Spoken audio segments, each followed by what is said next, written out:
en su capítulo 3, y vamos a tener el segundo sermón de Año Nuevo, que es en realidad la continuación de lo que vimos hace 8 días en una forma más amplia. Vamos a discutir algo sobre este asunto. Y si Dios lo permite, en los próximos domingos vamos a analizar en parte este tema de lo que está pasando en el mundo en relación con los argumentos bíblicos referente al fin y en relación con los que quieren establecer su nuevo orden mundial y el gobierno global, que están usando la pandemia, esperando que la pandemia mágica sea su medio para lograr eso. Es un tema bastante fuerte y que tiene muchas aplicaciones para nosotros. Y luego vamos a vincular esos temas en relación con la llegada de eventos apocalípticos finales, el anticristo, y el tema de los avivamientos que hemos de esperar y buscar en medio de lo que estamos viviendo el día de hoy. Entonces son temas que vamos a tocar próximamente, si Dios lo permite. Y les invito a que busquen en Eclesiastés, en su capítulo 3, por favor. En Eclesiastés, en su capítulo 3. Y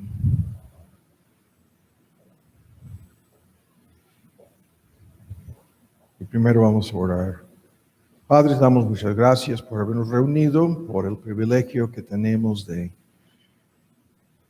estar congregados, aunque somos pocos aquí en el auditorio, pensándolo por tu gracia que nos ha protegido en estos días de muchos peligros. Te damos muchas gracias y te seguimos pidiendo por lo que está pasando en la Ciudad de México, por tantos contagios y tantas personas enfermas. Por todos lados, prácticamente cada familia vemos algo en relación con esto y sabemos que lo estás usando grandemente en la vida de los creyentes y aún estás obrando en la vida de muchos que no son creyentes. Y te pedimos por esta obra tuya, que es la más importante en medio de esta crisis. Te damos muchas gracias porque sabemos que tus propósitos serán cumplidos, que no van a fallar y que tú vas a seguir hasta alcanzar a cada persona destinada para ser tocada en forma directa por tu mano poderosa, tu mano providencial, y te damos muchas gracias por esto. Ahora te suplicamos por tu ayuda en el estudio que vamos a tener en este sermón, el segundo de Año Nuevo, que nos ayudes a avanzar y a hacer las aplicaciones pertinentes, y por eso te damos las gracias. En el nombre de Cristo Jesús. Amén. Ahora, en la lectura aquí en Eclesiastés 3 la conocemos. Para todas las cosas hay sazón y todo lo que se quiere debajo del sol tiene su tiempo. ¿Se acuerdan ustedes? Este texto lo hemos visto muchas veces y hay una doble división aquí entre épocas y periodos de tiempo que son más largos y momentos exactos cuando sucedan cosas mencionadas en la lista que conocemos aquí, que comienza la lista en el versículo 2 con tiempo de nacer y tiempo de morir. Y estos tiempos son predestinados, ordenados por tu mano, la mano divina de nuestro Dios y Creador, por su mano en nuestras vidas, ¿no? Entramos en el momento exacto, en el tiempo. Esto es una parte de nuestra historia personal y los días que nos han sido asignados son contados y llegando al fin de ese lapso de tiempo nos tocará morir. Y luego tiempo de plantar, tiempo de arrancar lo plantado. En el versículo 3, tiempo de matar y tiempo de curar. Tiempo de destruir y tiempo de edificar. Tiempo de llorar y tiempo de reír. Tiempo de estar de luto y tiempo de bailar. En el versículo 5, tiempo de esparcir las piedras y tiempo de allegar o juntar las piedras. Tiempo de abrazar y tiempo de abstenerse de abrazar. Y se traduce en la versión antigua alejarse, ¿no? Como lo hemos estado viviendo a lo largo de 9 meses, ¿no? De no acercarnos sin pensar en esto. En el versículo 6, tiempo de, la mejor traducción aquí es buscar o ganar, esa es la mejor traducción, y tiempo de perder. Luego tiempo de guardar y tiempo de desechar o arrojar lo que habíamos guardado. Tiempo de romper, en el versículo 7, tiempo de coser. Tiempo de callar y luego tiempo de hablar. Tiempo de amar y tiempo de aborrecer. Tiempo de guerra y tiempo de paz. Y luego la pregunta, ¿no?, que se repite a lo largo del Eclesiastés, ¿qué provecho, de qué sirve todo esto, no? El trabajo que hacemos en esta vida, ¿qué provecho tiene el que trabaja en lo que trabaja? Y en el versículo 10 yo he visto la tarea que Dios nos ha dado, ¿no? Que en la versión antigua, el trabajo que Dios ha dado a los hijos de los hombres para que se ocupan en ese trabajo, para que sean, es una forma muy fuerte, ejercitados. Por todo lo anterior somos puestos a prueba y obligados, ¿no?, a responder. Es un tipo de ejercicio forzado. Y luego el versículo 11, quizás el más citado del libro de Eclesiastés por una frase misteriosa que está en este versículo. Todo lo hizo hermoso en su tiempo y aún la eternidad. Se traduce el mundo y hay muchos argumentos sobre las implicaciones de este texto, pero se traduce en las versiones actualizadas que Dios ha puesto la eternidad en el corazón de ellos, en el corazón de cada ser humano. Dios ha puesto y se sobreentiende el deseo para algo más allá de lo anterior, para algo eterno, para algo permanente, algo mucho mejor de lo que vivimos en esta vida, en este mundo. Y esto es lo que en teoría cada ser humano siente esto en lo más profundo de su corazón, el deseo para llegar a la presencia de Dios, al hogar eterno. Y luego el texto termina con el hombre no alcanzando a entender. Este texto que hemos visto en diferentes ocasiones en el pasado, el hombre no alcanza y se traduce a entender, a comprender la obra de Dios desde el principio hasta el fin. El argumento es fuertísimo de cómo no entendemos lo que Dios está haciendo porque no tenemos la perspectiva correcta. Del principio hasta el fin es el panorama, viendo algo en una forma objetiva, su historia de principio a fin. Es tan solo así que entendemos lo que Dios está haciendo, como vamos a ver incluso en nuestras vidas. Y con este tema nos vamos a ocupar el día de hoy. ¿Listos? Vimos hace 8 días en el primer sermón de Año Nuevo el tema de los 4 caballos del Apocalipsis, que resumen la historia humana desde la perspectiva que vimos, desde la perspectiva de guerras, problemas gravísimos en el sentido económico, pestilencias, tragedias, y en el 5º sello, persecuciones. Y eso es un tema al cual llegaremos próximamente, hablando de estos asuntos que había mencionado sobre eventos apocalípticos finales y lo que está pasando en nuestro mundo presente. En resumen, vimos que los 4 caballos del Apocalipsis afectan la vida espiritual, primero, el caballo blanco, luego la vida nacional, política, el caballo rojo, ¿se acuerdan? Y tercero, el caballo negro afecta la vida económica, social, y por fin, El caballo pálido, verde, amarillo, afecta la vida física de los seres humanos. Y esto fue nuestro tema en forma, a grandes rasgos lo vimos, cómo estos caballos simbolizan realidades que suceden en forma cíclica, continua a lo largo de la historia del mundo. Y concluimos nuestro sermón con una serie de conclusiones, ¿no? Y las conclusiones las quiero resumir aquí en la introducción. Las conclusiones a las cuales llegamos, ¿no? El hecho de que estos caballos, ¿se acuerdan? Que siempre están presentes en la historia del mundo, en forma directa corrijan todos los errores acerca de Dios, acerca de su naturaleza, su carácter y sus propósitos en la historia humana. Eso es lo que vimos en la conclusión, primero. Y segundo, vimos que estos caballos corrijan los errores acerca de la vida cristiana y lo que hemos de esperar como creyentes, ¿no? Y en estos puntos no nos vamos a meter el día de hoy, fueron las conclusiones señaladas terminando.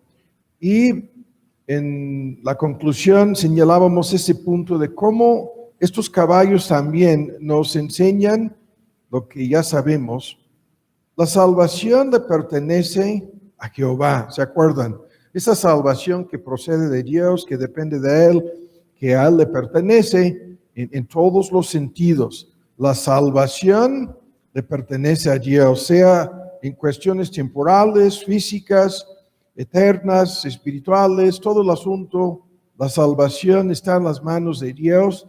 Y para nosotros, no lo vimos hace 8 días, pero para nosotros este es el punto que ya entendemos, porque como creyentes en los 4 caballos del Apocalipsis nos encontramos con el primer caballo y su jinete, que es nuestro Señor Jesús, en el caballo que afecta la vida espiritual y la vida eterna de todos los seres humanos. Estamos con Él. Esto es un gran tema, no le dimos seguimiento a esto porque lo vamos a hacer en estos próximos estudios en una forma diferente. Estamos con el primer caballo que afecta la vida espiritual. Eso es lo que a nosotros nos importa. Lo hemos señalado a lo largo de la pandemia. Es una cosa y es maravillosa cómo Dios ha ayudado en nuestros círculos, los médicos que hemos mencionado repetidas veces, especialmente al doctor Adán y la doctora Blanca han sido grandemente usados y otros que conocemos, que asisten aquí con nosotros, para salvar, en comillas, ¿no? Entre paréntesis, la vida física, para rescatar a una lista de personas que se han contagiado del virus. Y esto es importantísimo como un medio divino para extender la vida de cada una de estas personas que de otra forma, en otro contexto, no habrían contado con esa ayuda. Pero lo que es aún más importante es la vida espiritual, porque todos vamos a morir. Lo que una pandemia o una enfermedad como la que estamos viviendo, si es en verdad la pandemia como la están pintando o no, en todo el mundo hay un debate. Aquí en la Ciudad de México ya se convirtió en pandemia y todos vamos a morir.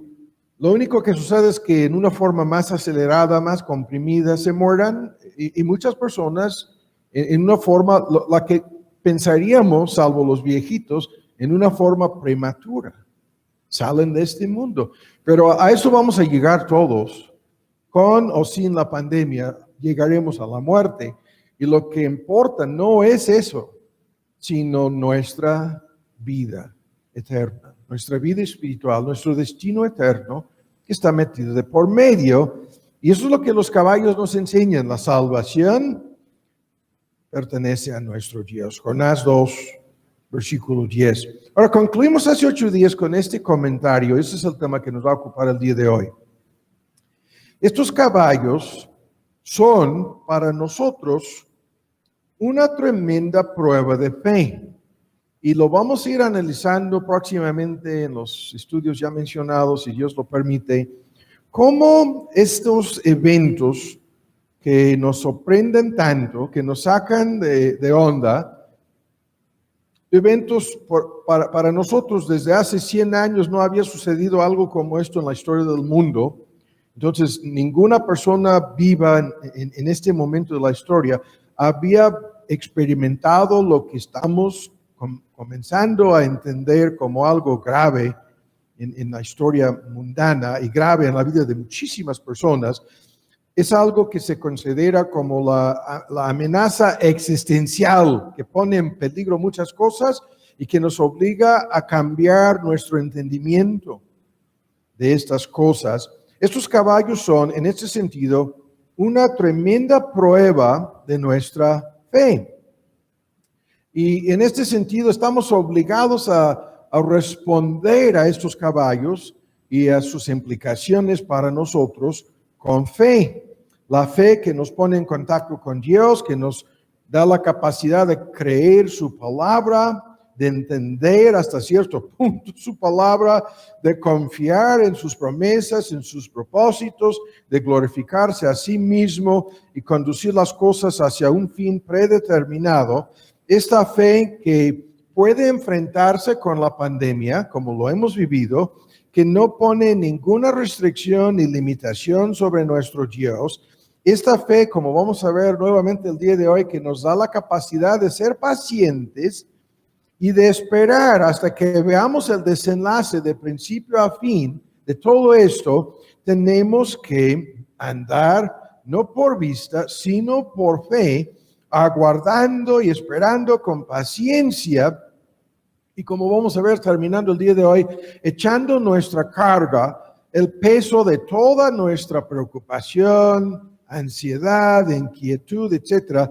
Todo el problema lo tenemos que echar por encima de nuestro Señor, el único que nos puede rescatar, el único que nos puede salvar. Y así, como vamos a ir viendo el día de hoy, recibimos consolación divina, y nuestra esperanza es, como veremos, crucial en este asunto. Es por eso que esto es el segundo sermón de Año Nuevo y vamos a vincular lo que está pasando en la historia del mundo con profecías bíblicas sobre eventos finales escatológicos, que si no estamos presenciando el comienzo de esos eventos, estamos viendo escenas del próximo capítulo en lo que hemos llamado un tipo de mini apocalipsis. Pero hay que entenderlo, ¿no? Esta fe que funciona como un telescopio, como vamos a ver, y a través de este telescopio vamos a mirar hacia el panorama futuro, tratando de ver de principio a fin este plan de Dios, ubicándonos, encontrándonos en medio de esta historia.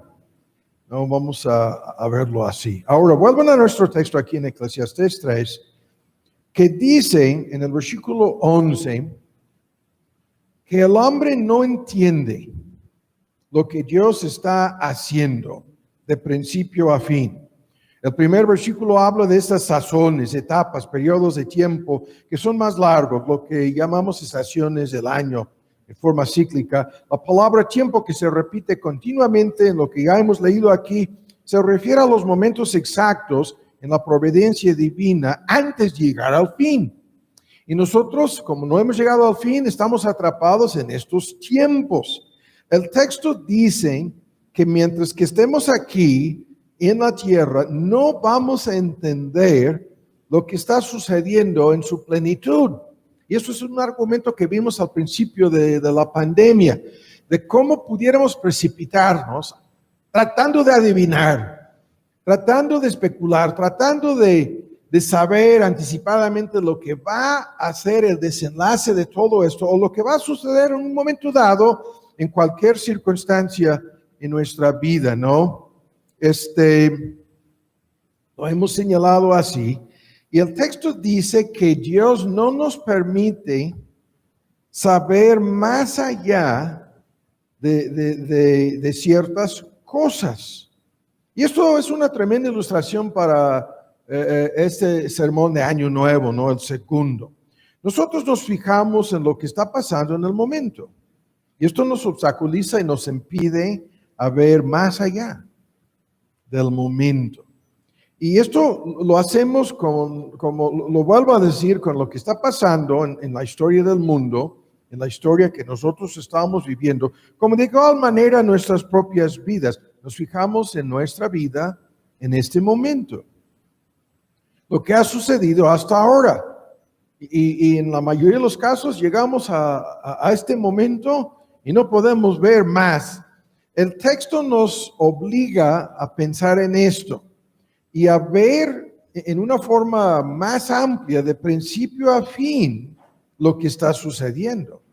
Si pudiéramos mirar a nuestras vidas así, nos ayudaría muchísimo, muchísimo. Porque para leer el libro de tu vida tienes que leer todo el libro. Para leer tu biografía tienes que verla, la realidad de principio a fin de lo que habrá sido, llegando al fin, tu vida. Hay que leer desde, escuchen bien el argumento, desde el fin, mirando hacia atrás. Eso es lo que sucede al final de un año, al comienzo de otro. Miramos hacia atrás. Y sin lugar a dudas ya nos hemos visto obligados a reinterpretar el año 2020. Ahí tuvimos esta plática en la casa en diciembre, principio de enero, finalizando 2019, comenzando 2020. Hablábamos de cómo habían sucedido a lo largo de casi desde las Torres Gemelas en 2001, catástrofes en diferentes partes del mundo, terremotos, tsunamis y otros eventos catastróficos para diferentes partes de nuestro mundo. En la época de fin de año, en diciembre o al principio del año nuevo. Y estábamos comentando lo de cómo no había sucedido nada así, finalizando 2019, comenzando 2020.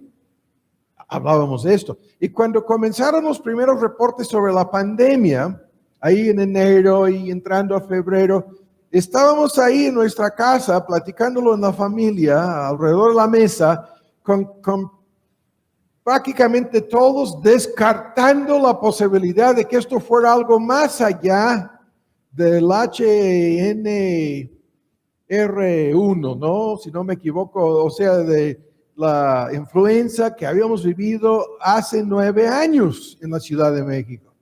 Pensábamos, no, en el peor de los casos, unas semanas, cubrebocas, algunas restricciones, quizás, ¿no? Pudiéramos vernos obligados a reunirnos en el aire libre, comentarios así, como lo hicimos en aquel entonces, un domingo.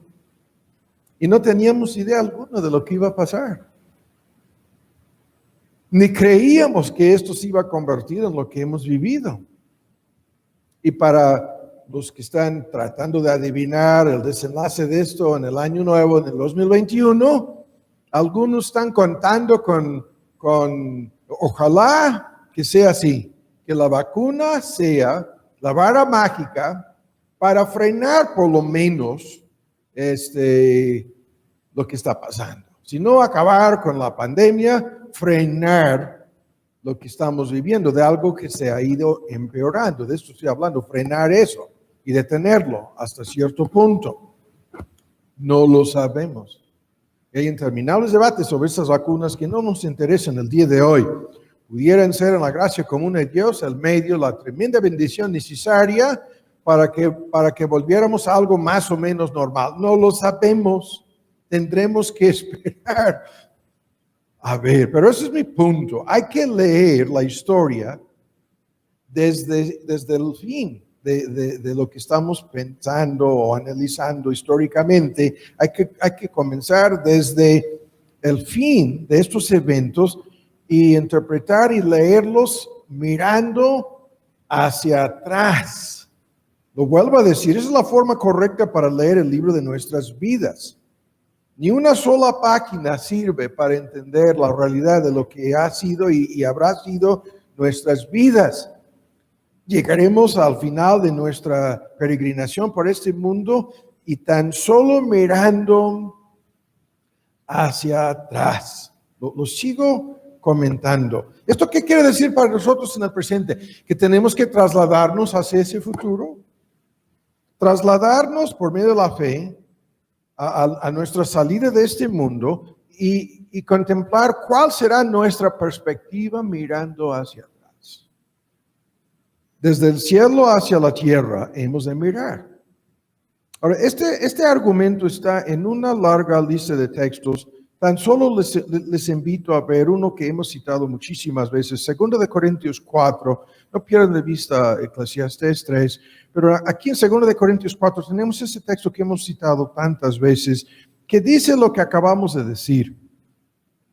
En el versículo 16 de 2 de Corintios 4, en el contexto viene toda una lista de atribulados, perseguidos, en los versículos 7, 8, 9, 10, llevamos por todas partes la muerte del Señor, toda una serie de cosas tristes, desagradables, pruebas, sufrimientos, dificultades en la vida del apóstol Pablo. En el versículo 16, pero no desmayamos, no, aunque el hombre exterior se va desgastando, y esto es lo que sucede con el cuerpo físico de cada ser humano, el interior espiritualmente se está renovando de día en día, continuamente, interiormente, hay una renovación espiritual, transformación, metamorfosis, aunque por fuera en el hombre exterior se va desgastando. Por lo que es al presente, esto es nuestro tema, en el momento presente, aquí estamos, todo esto es momentáneo. Y en contraste con la gloria venidera, leve, y nos está obrando para cada creyente un sobremanera alto y eterno peso de gloria. Y el argumento es lo que estoy señalando aquí. Vean, en el 18, no mirando, no fijando nuestra atención en lo presente, en las cosas momentáneas que se ven, sino mirando, fijando nuestra atención en las cosas que no se ven, las cosas eternas. Las cosas que se ven son temporales, las que no se ven son eternas. Y el argumento es tremendo.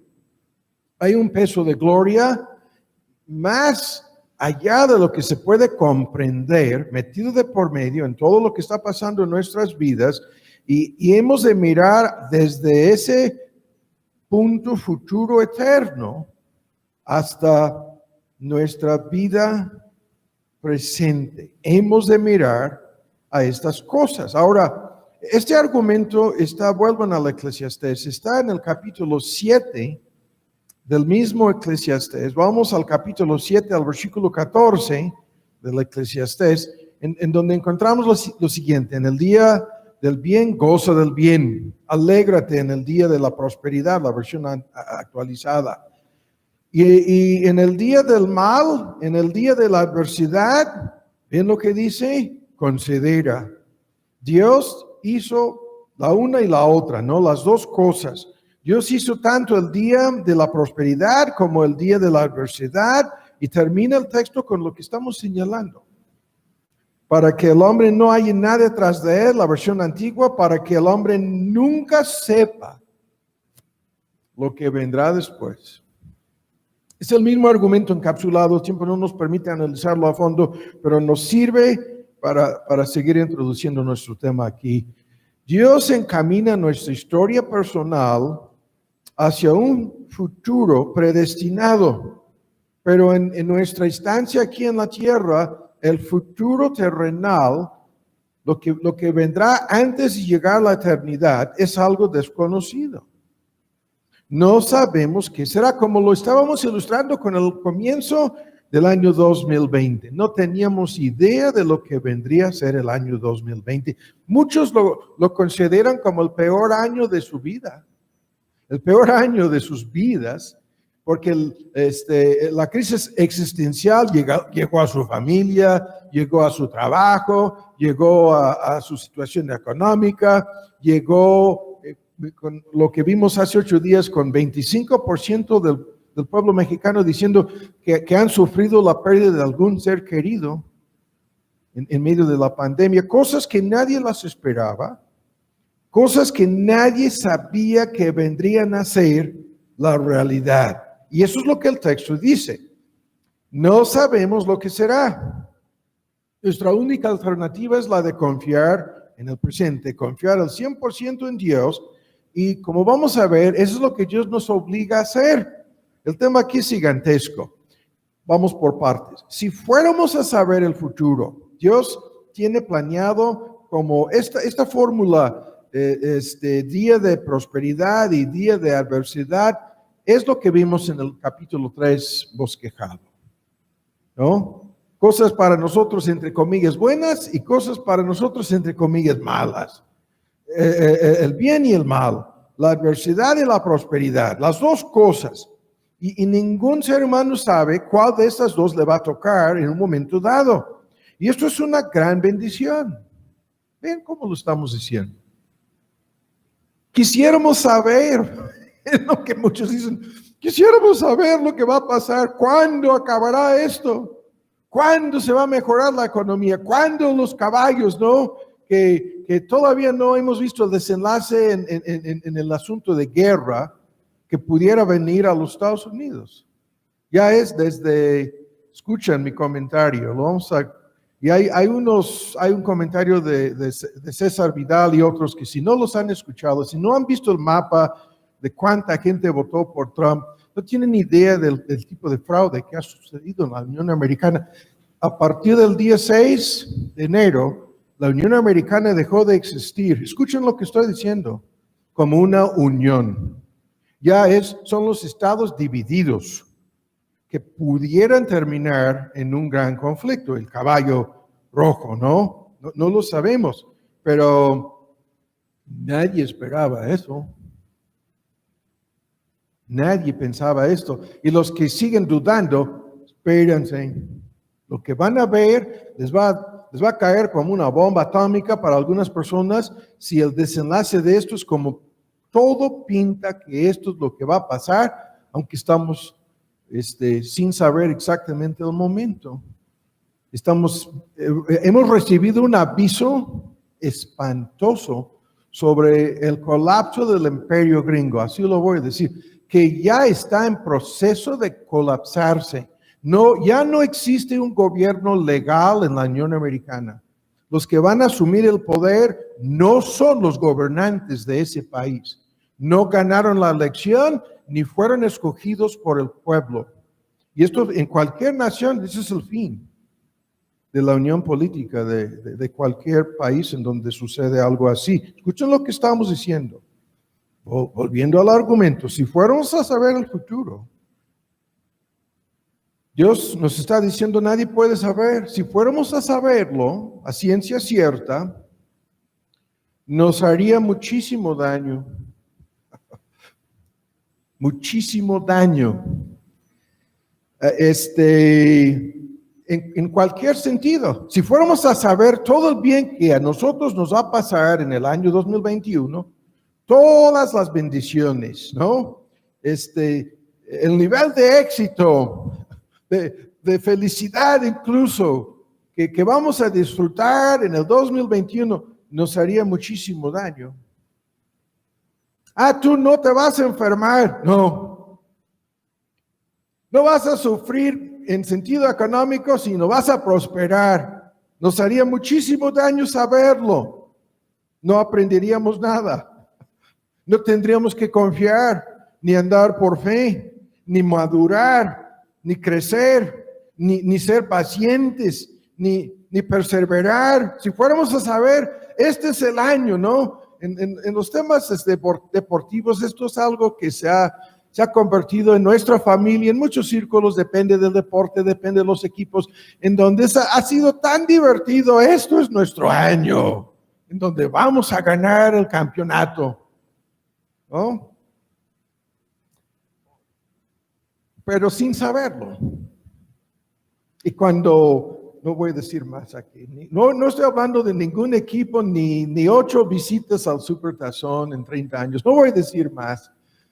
Pero en los años cuando nos ha tocado ganar, lo hemos divertido muchísimo.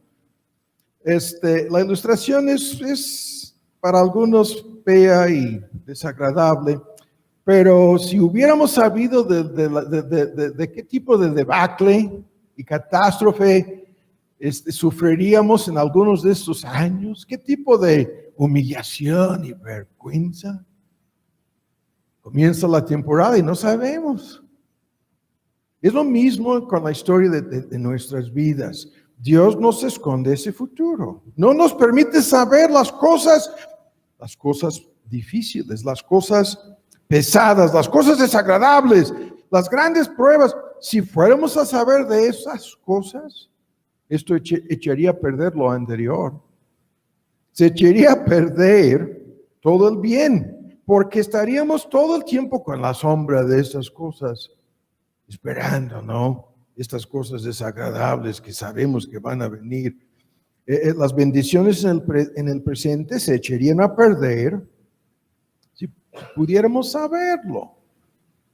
Y este tema, aquí estoy detenido más de lo debido, pero es un tema muy importante para el comienzo de un año nuevo.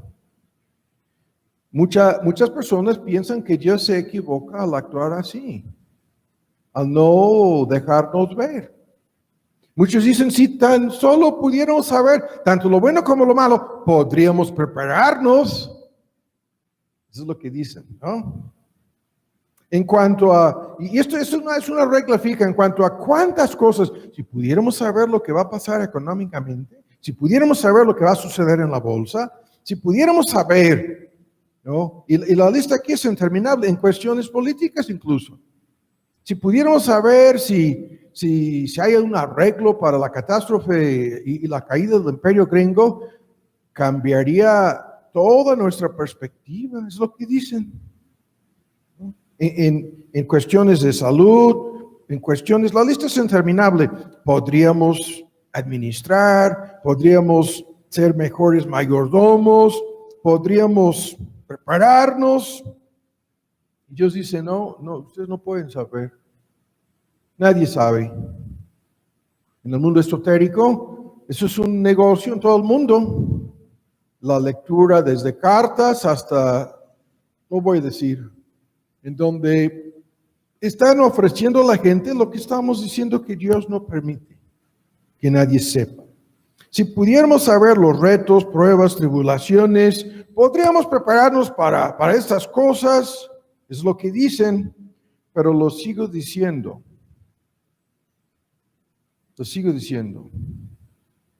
no sabemos, salvo que lo que vimos en 2 de Corintios 4, se habla de un peso de gloria, cada vez más excelente ese peso, con cada día se va en aumento. Y cantidad de textos dicen, no hemos de comparar lo que está pasando ahora con lo que vendrá, entonces, porque no se comparan las cosas. Y en cuanto a nuestra llegada al cielo, si en verdad somos creyentes y tenemos certidumbre de nuestra salvación, sabemos que todo terminará bien. En nuestra vida, todo terminará bien. No importando cuán mal, que tan difícil sean las cosas en el presente, terminarán bien, más que bien. Y el Dios que no nos permite saber, que maneja la lista, la hemos bosquejado tantas veces, la lista de Eclesiastés 3, escuchen, nacer y morir, los límites. Y después, en 4 puntos, ¿no? Vienen bosquejadas las cosas. En la severidad y bondad de Dios, plantar y arrancar, matar y sanar, destruir y construir. Bondad y severidad. La primera división, no lo vamos a discutir, los versículos 2 y 3. Luego, en todos nuestros estados de ánimo, ¿no? Y todo esto impacta tu estado de ánimo. Como vamos a ver, tu esperanza va de por medio en el asunto. Tus estados de ánimo, tus emociones, llorar y reír, estar de luto y bailar, de un extremo al otro, abrazar y abstenerse de abrazar, los versículos 4 y 5. Todo el impacto emocional, psicológico sobre tu vida. Y luego los puntos en los versículos 5, 6 y 7, todo lo que serán los fracasos y los grandes éxitos en tu vida. Esparcir piedras o juntarlas. Hasta el día de hoy en Yucatán, la parcela, la casa y las piedras ahí marcando las líneas, ¿no? Y cuando hay que esparcir las piedras, quitarlas, esto significa que ya no eres dueño de eso. Y luego se traduce ganar y perder, guardar y arrojar, romper y coser. Todos tus fracasos y tus éxitos están sobre la mesa, en la lista. Como tiempos predestinados, predeterminados por el Dios soberano. Todo el paquete lo conocemos. Y termina con los conflictos, las responsabilidades y los deberes en la vida. Callarte o hablar. Desde el extremo de amar hasta aborrecer. Y lo que puede ser el desenlace de la desunión en la americana es un aborrecimiento total en contra de los creyentes. Más allá de lo que se puede imaginar. En un país que por la gracia común respetaba al cristianismo y los derechos civiles de los cristianos, lo que están planeando en los próximos 100 días, en el gobierno que no es el auténtico, legal gobierno, acabar con todo eso, como vamos a ver. Y luego se termina la lista con guerra y paz. Nosotros hemos visto este argumento tantas veces en Santiago, en donde hay la triple lista, está alguno enfermo, está alguno afligido. El argumento en Santiago 5:13 a 14, no lo vamos a ver el día de hoy, está alguno feliz. Los 3 puntos, ¿no? En donde tu zona de consuelo, comodidad y confort, feliz. Tu zona de inseguridad, afligido, probado, algún problema, te quitó tu felicidad. Y la tercera zona, las 3 zonas, la zona de peligro, en donde hay riesgos y peligros metidos de por medio. ¿Y cuántas veces lo hemos dicho? Dios nos está moviendo constantemente, continuamente, ciertas dosis de aflicción, ciertas dosis de alegría, ciertas dosis, como un médico divino, de enfermedad, cierta cantidad, ciertas dosis de pruebas y dificultades y aflicciones, una pequeña dosis de felicidad, una pequeña dosis de prosperidad. Y todo como una tremenda mezcolanza, y nunca sabemos de un día a otro hacia dónde nos va a mover Dios en todo esto. No lo sabemos ni lo podemos saber. ¿Se acuerdan de este argumento? Ahora, en el tiempo que nos resta, lo que vamos a hacer es analizar lo que hemos estado diciendo. A la luz de todo este paquete, estamos obligados a tratar de entender por medio de la fe lo que se puede entender sobre estas cosas. Desde los caballos hasta el Eclesiastés 3, hasta lo que está pasando en nuestro mundo presente. Y en esto nos vamos a detener. Ahora, comenzando con este punto. Cuando el texto dice, no comprendemos porque no vemos todo el panorama. Sin embargo, hay cosas que hemos de entender para el momento en que nos encontramos. Y comenzando con esto. Dios tiene propósitos múltiples en todo lo que está pasando.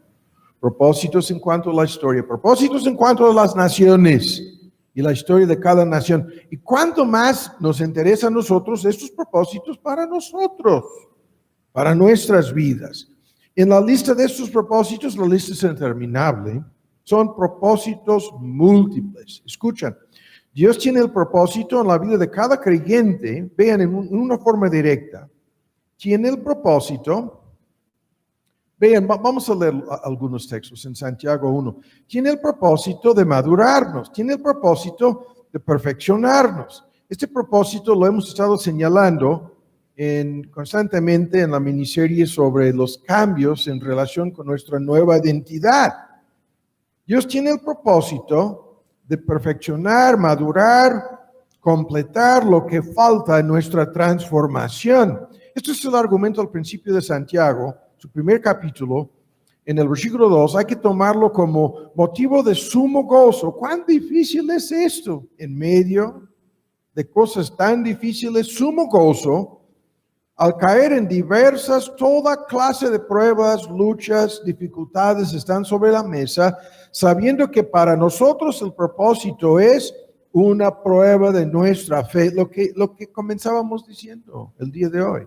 Todas esas cosas son tremendas pruebas de fe que obran en nosotros paciencia, que se sobreentiende significa más que la capacidad de ser pacientes, la capacidad de perseverar. Pero hay que dejar que este proceso se lleve a cabo, que complete su obra. ¿Cuál es su obra? ¿Cuál es su meta? ¿Cuál es su propósito? De madurarnos, de que seamos, la palabra perfecta es aquí, cabales, completos, maduros, sin que os falte, la versión antigua, cosa alguna. Eso es lo que Dios está obrando mediante estas aflicciones y pruebas en nuestras vidas. Nos está moldeando, nos está cambiando, nos está transformando. Y como lo sabemos, estos cambios no vendrían si no fuéramos forzados. ¿Cuántas veces lo hemos señalado? La gente necia, no, es tan solo con el entendimiento de la verdad que yo puedo crecer y madurar. Ese entendimiento es crucial, pero en las pruebas y luchas y dificultades, Dios te va a obligar a poner en práctica lo que entiendas, a practicar lo que crees, a responder por medio de la fe. Y su propósito es de aumentar, incrementar y fortalecer todo el bien que Él está obrando en nosotros, primero, y segundo, de acabar con todo el mal, lo que entendemos sobre los restos y remanentes de nuestra naturaleza pecaminosa, vieja, el viejo hombre. Su propósito es de obligarnos a mortificar los pecados que todavía luchan y moran en nosotros. Pecados tales como la soberbia, pecados tales como concupiscencias. La lista aquí es tremenda. Desde pecados emocionales, de enojo, falta de dominio propio, hasta en nuestros motivos, ¿no? Motivos pecaminosos, como vamos a ver. Su propósito, mediante pruebas y aflicciones, es demostrarnos lo que somos, de obligarnos a ver. Es increíble cómo la pandemia ha hecho esto. Cómo a cada persona enferma, cuando la prueba es positiva o tan solo la sospecha de una prueba positiva, la persona se ha visto frente al espejo. Y eso es lo que las pruebas hacen, nos demuestran lo que somos, para que nos veamos a nosotros mismos, nuestras debilidades, nuestra falta de fe, nuestros defectos, nuestros errores, nuestras faltas, cuánto más los pecados abiertos de rebeldía y desobediencia. Cada persona en un contexto cristiano que se ha enfermado en medio de esta pandemia, se ha visto obligado a verse, a mirarse. Y eso es lo que Dios está haciendo. Es un gran favor. El propósito de manifestar lo que hay en nuestros corazones. Al mismo tiempo, la lista es interminable. El propósito de enseñarnos la vanidad de este mundo. El propósito de obligarnos a tomar más en serio nuestra propia mortalidad. Este fenómeno en donde hay personas que después de 3, 4 días de haberse enfermado, parten de este mundo. Increíblemente, espantosamente para nosotros al verlo. Y otras personas después de 2 meses o 3 meses luchando con COVID y parten de este mundo. Y otras personas que después de 3 días se recuperan como si tuvieran una vara mágica, y otras personas que después de 2 meses, ¿no? o 10 días entubado, se levantan como Lázaro de la tumba. Pero, ¿cuál es el punto? Dios nos está obligando a crecer, a madurar, a desarrollar gracias espirituales. Nos está obligando, no a depender directamente del único que la salvación es de Jehová. el único que nos puede rescatar, el único que nos puede salvar. Ahora, aquí estamos en Santiago, hay más cosas aquí, pero el tiempo se nos está yendo. Vamos al capítulo 5, aquí estamos todavía en Santiago, y rápidamente hay que ver este texto. Este es uno de los textos más fuertes sobre nuestro tema. El contexto aquí es, en el versículo 10, hay que tomar como ejemplo de aflicción y paciencia todos los que han sufrido, comenzando con los profetas del Antiguo Testamento que hablaron en el nombre del Señor. Y en el contexto de ese argumento, dice, aquí tenemos por bienaventurados todos aquellos, los que sufrieron aflicciones, los que perseveraron, los profetas, sin discutir el contexto aquí, vean el argumento.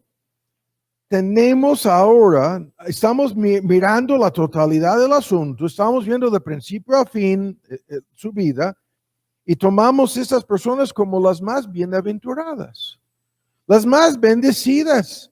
Esta palabra bienaventuranza, ¿no? Que habla de todas las bendiciones que comienzan con la salvación, todo el paquete, incluyendo la felicidad. Son los más bendecidas personas, los que han perseverado en medio de estas cosas, los que han, en la versión antigua, han sufrido. Y de inmediato nos da el ejemplo de este hombre que el más probado, ¿no? En todos sus sentidos, probado en su relación matrimonial. Su pobre esposa se convirtió en su enemigo, ¿no? Aconsejándole a suicidarse y blasfemar a Dios. Probado en la lista con la pérdida de sus hijos y sus hijas. Probado con la muerte instantánea y espantosa de todos sus hijos.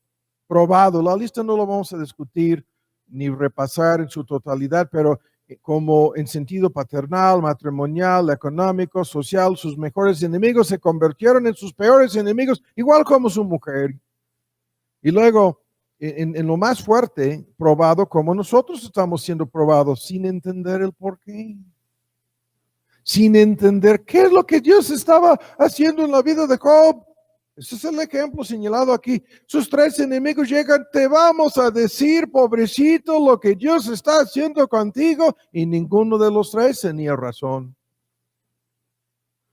Hasta que llegó el profeta, ¿no? Que puso en orden las cosas al final del libro. Pero en este contexto hemos visto lo que le pasó a Job y la perseverancia, la paciencia de Job.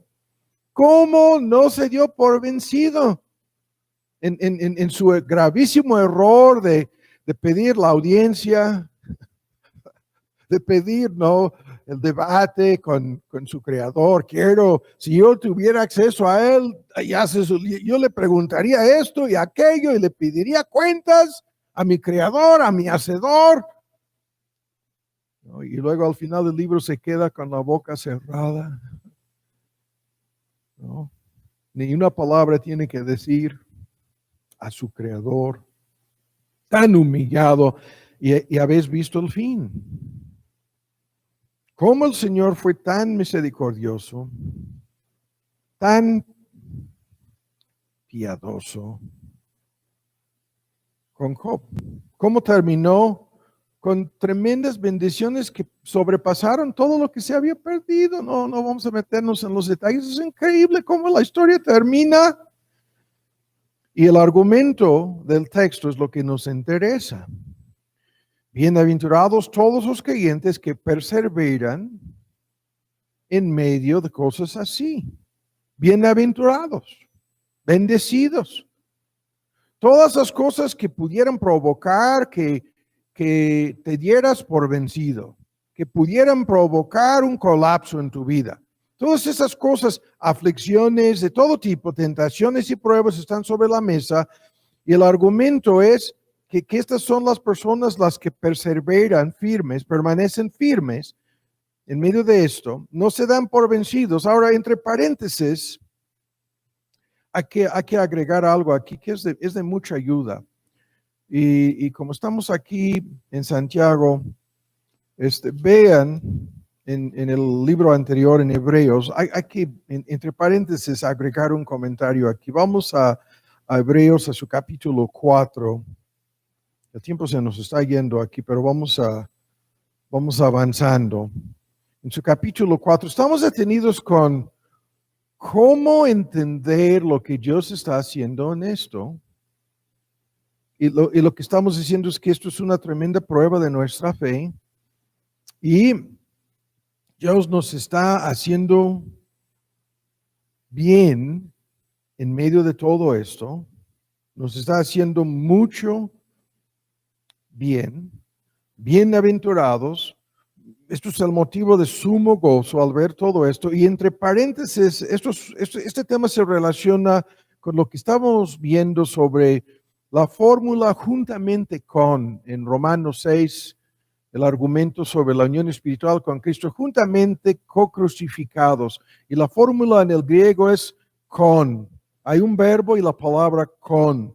Juntamente con Cristo sepultados, juntamente con Cristo. ¿Se acuerdan? Lo vimos hace unos domingos, resucitado, juntamente con Cristo. Otros textos, en virtud de nuestra unión espiritual con Él, llegamos a ascender al cielo con Él y a sentarnos en los cielos con Él. Esta fórmula en donde el Dios que planeó nuestra salvación desde la eternidad nos entregó a Cristo. En la historia, cuando Cristo murió en la cruz, ahí estábamos unidos con Él, como si nosotros hubiéramos muerto en la cruz. En su muerte, sepultura, resurrección y ascensión al cielo, unidos juntamente con Él. Ahora, hay una tremenda lista de textos, escuchen el punto aquí, que hablan de juntamente sufriendo con Él, de cómo la mayor parte de nuestros sufrimientos, los que nos sobrevienen en esta vida, se relacionan con nuestra identidad en Cristo.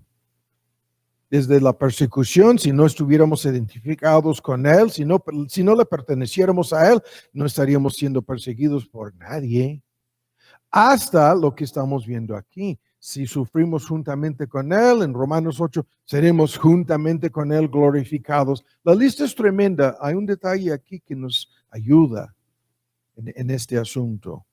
Y es un detalle que se pierde si uno no toma en cuenta ni sabe lo que vamos a señalar aquí. En el versículo 15 hay un argumento. El sumo sacerdote está siendo comparado, Cristo, con todos los sacerdocios bajo la ley mosaica. Y el detalle que se señala aquí es contraste y comparación. No tenemos un sumo sacerdote que no se pueda compadecer de nuestras debilidades. Y como lo vimos en la época navideña en un estudio, que fue tentado en todo según nuestra semejanza. En su encarnación, Cristo pasó por todas las experiencias humanas, salvo el pecado, las que nosotros experimentamos, todas, en una forma espantosa. Pasó por este paquete de pruebas y tentaciones incluso, y el texto dice sin pecado. Ahora, el único detalle que quiero señalar es esto. La palabra que se traduce compadecerse significa lleno de compasión. La palabra griega, lleno de compasión. Tenemos un súper compasivo sacerdote, sumo sacerdote, que nos representa ante el Padre, que se identifica con nosotros en la tierra. El papel del sacerdote es de representar a su pueblo ante Dios y al mismo tiempo interceder por ellos. Lo que nos interesa aquí es esto. La palabra compadecerse, la palabra griega es sympateo. Escuchen, sympateo, la palabra griega que significa sufrir. Y tiene la misma fórmula, sufrir con nosotros. Es co-crucificado, se traduce co-sufrir, sufrir con nosotros. No es simplemente que Él se compadece de nosotros, sino que Él siente.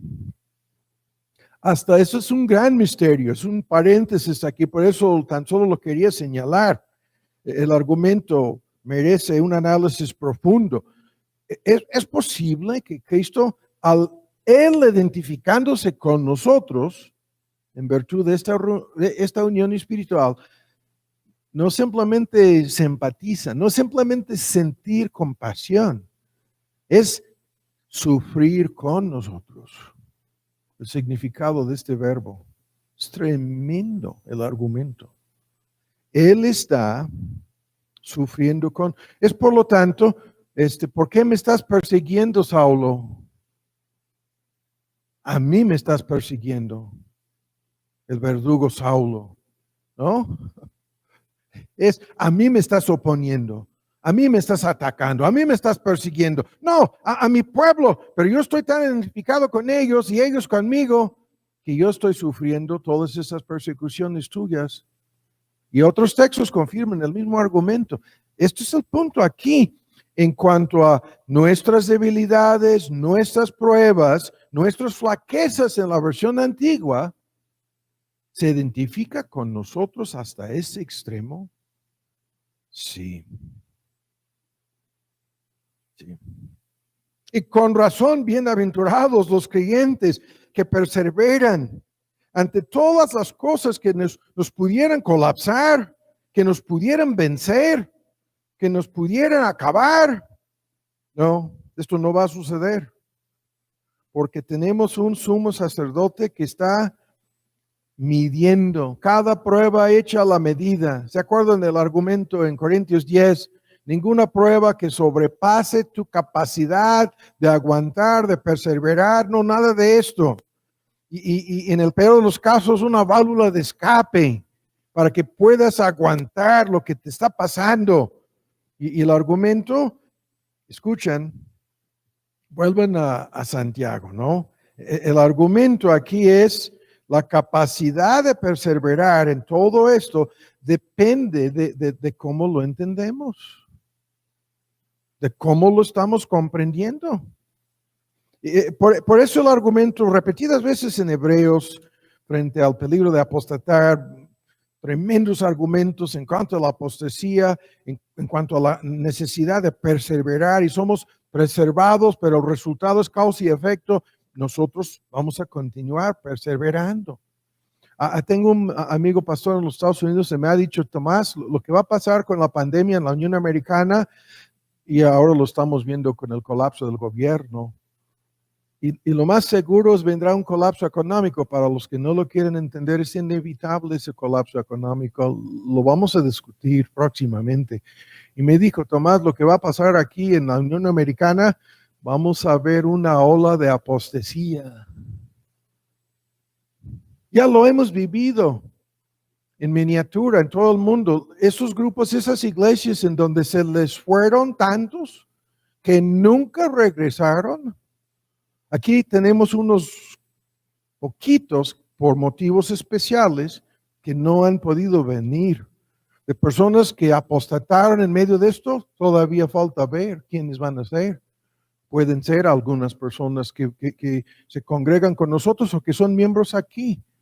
Pero mi amigo pastor me está diciendo, Tomás, estamos así temblando pensando, las iglesias van a perder la mitad de sus feligreses. Esto ya ha sucedido en las mega iglesias allá. Ya ha sucedido algo así. Y el argumento, bienaventurados los que perseveran, bienaventurados, han visto el ejemplo señalado de Job. Y esta paciencia es la capacidad de aguantar, de no darnos por vencidos, la capacidad de continuar, la capacidad de confiar en medio de la dificultad, la capacidad de continuar al no entender lo que nos está pasando, la capacidad de aguantar estas cosas, desde cosas pequeñas que nos dejan frustradas en medio de esto, hasta cosas que son grandes pruebas de fe. Ya no tengo ingresos, o me despidieron en la chamba, o no veo cómo vamos a pagar las deudas. La lista es interminable aquí de ejemplos. La paciencia es la capacidad de dominarnos a nosotros mismos. Escuchen, frenando desde nuestras emociones hasta en un momento dado nuestra lengua. Es increíble cómo personas en medio de cosas como estas comienzan a decir cosas acerca de cómo esto va tan solo de mal en peor. Pero esta capacidad de comportarnos en base a la fe, en base a principios y convicciones, no en base a nuestros estados de ánimo, nuestras emociones impulsivas o caprichosas, la capacidad de actuar en base a la fe, razonando desde la palabra de Dios, actuando en conformidad con esto. Esto es la paciencia que el texto dice es tan necesaria, ¿no?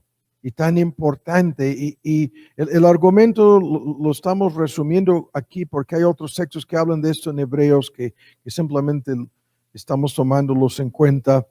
Pero escuchen el punto. Esta capacidad de actuar en base a nuestra fe, viendo las cosas desde la perspectiva divina, no simplemente desde nuestra perspectiva humana, es la base de la esperanza. ¿Cuántas veces hemos hablado de este tema de la esperanza? El creyente nunca se encuentra en una circunstancia, en una situación en la cual ya no hay esperanza. Para el creyente la esperanza siempre existe. Y en síntesis, que el futuro será mejor que el presente a largo plazo siempre. Siempre así. El futuro será mejor que el presente en el caso de cada creyente. Y la fe nos da esta capacidad de mirar estas cosas a largo plazo y esto engendra esta paciencia. El argumento aquí lo estoy enredando por causa del tiempo, pero esto es el punto. Tenemos que ver lo que Dios está haciendo en medio de todo esto y entender sus propósitos. Sus propósitos son muchísimos. En Juan 17, en el gran tema de la oración de Cristo intercediendo como nuestro sumo sacerdote, ¿se acuerdan ustedes de los puntos? Cristo pide por 4 cosas: que seamos verdaderamente convertidos, que le conozcamos a de veras a Dios, primero. Segundo, que seamos unidos en base a la verdad. No unidos en base a tantas cosas hoy en día. No es mis cuates o mis amigos en la iglesia, no es me gusta la música, no es ni el pastor, ni la personalidad de algún líder no, nada de esto. Es unidos en la verdad de la palabra de Dios y el Evangelio, unidos en nuestras creencias. La segunda petición en la lista, ¿no? De Juan 17 estamos hablando. Y luego unidos en relación con nuestra razón de ser, el propósito de todo esto, unidos en el proceso en que nos encontramos todos nosotros, el proceso de santificar y transformarnos. Santifícalos en tu verdad. La petición, tu palabra es verdad. El propósito de que le conozcamos, de que estemos unidos en creer en conjunto las mismas verdades y luego transformados y santificados. Y la petición, la cuarta, es glorificados. Entonces nos quiere salvar, cambiar y glorificar. Estos son, en síntesis, sus propósitos en la vida de cada creyente. Pero, ¿qué tan fácilmente, no? Ahora vamos a 1 de Pedro 5. ¿Qué tan fácilmente perdemos de vista esos propósitos? La meta, ¿no? De hacernos semejantes a Cristo que hemos estado señalando en la otra miniserie. ¿Qué tan fácil es, vamos a 1 de Pedro, perder de vista, a su capítulo 5 vamos, ¿no? Estos propósitos. Los propósitos que Dios tiene de por medio en todo esto no tienen nada que ver con los propósitos que la gente en conversa tiene en sus vidas. Nada que ver. Ahora, hay que cerrar aquí un punto final sobre lo que Dios está haciendo en medio de estos sufrimientos, estos momentos difíciles, ¿no? Que están en Eclesiastés 3. Y lo vamos a cerrar con este mini resumen. Estos momentos de prueba, de lucha, de dificultad, son momentos críticos en la vida de cada creyente. Son los momentos que nos hacen realistas, que nos sacan del mundo de fantasías. Son los momentos cuando tenemos que ser personas realistas que tomen en serio lo que Dios quiere hacer con nosotros. Lo sigo diciendo, nos quiere transformar, nos quiere obligar a crecer. Y como ya lo hemos estado diciendo, estos momentos nos enseñan muchísimo acerca de nosotros, comenzando con nuestra dependencia de Él. Dependemos el 100% de Él, que dice, la salvación a mí me pertenece. No puede caer ni un pajarillo sin que lo permita el Padre Celestial. Mateo 10. ¿No? En el contexto de este argumento, ni un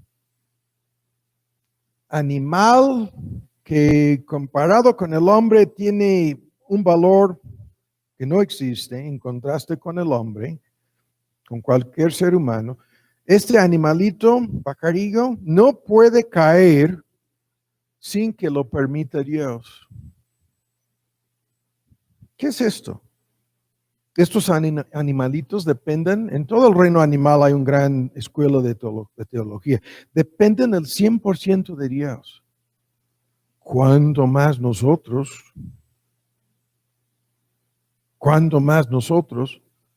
Y en medio de estas cosas, Dios nos está enseñando hasta cuál punto.